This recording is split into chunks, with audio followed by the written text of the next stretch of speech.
Hi, my name is James White. I'm with White Eagle Ote. I'm the manager in Polux pole testing. Today I'm going to be doing a demonstration on how the Polux machine itself works.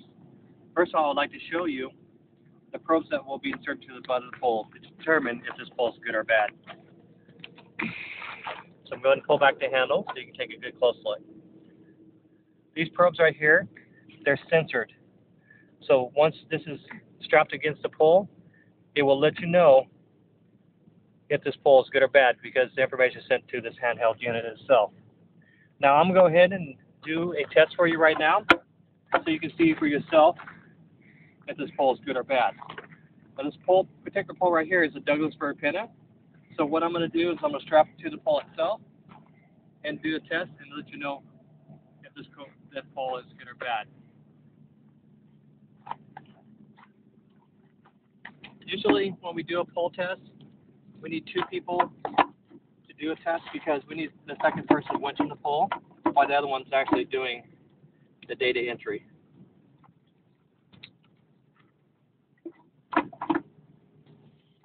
Now I'm going to go ahead and strap it up and winch it against the pole and make it nice and tight and snug. I can go ahead and proceed to do the test.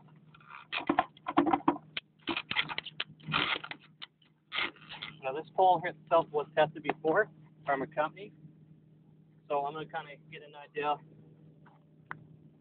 if this pole is good. I'm going to go ahead and turn this Polux machine on, or press an on button and press the on button on the handheld itself. Now I'm going to do test number 1 by pulling the handle back, nice and slow. That way you don't break your probes. And that felt pretty soft right there. The information will be sent back to the handheld for test number 1. I'm going to proceed, go ahead and get test number 2 ready. I want you to run on the other side of the pole.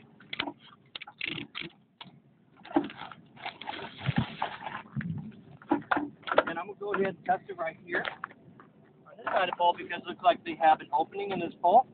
And that's not a... And usually when there's an opening, there's decay.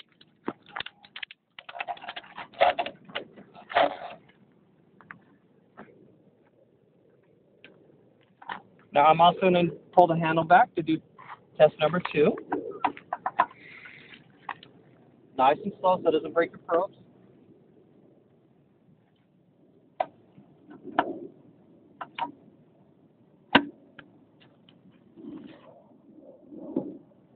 It looks like from this test, it's ranging around 68%. It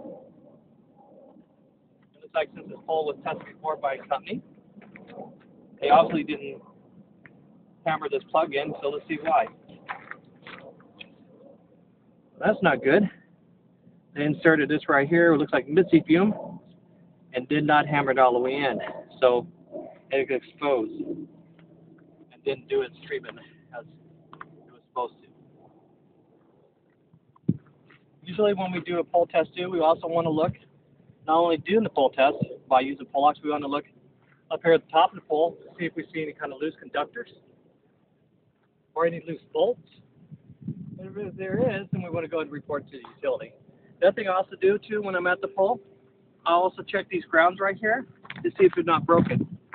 And then if they are, if the utility company furnishes the ground wire and everything we need to crimp it back together, we'll go and repair it there at the utility pole. And usually these are supposed to have molding to protect the wire. And you just do it at, as high as you can reach. And that's where you stop. And if they're, like I say, if you ever break in the wire, you're going to report to the utility company. But that's pretty much it when it comes to pole testing, except for one last thing. I'd like to show you, always come over here and check the guide guards and make sure that this is nice and snug. If this isn't nice and snug, you want to go and report to the company. You'll need to come out here and tighten it up.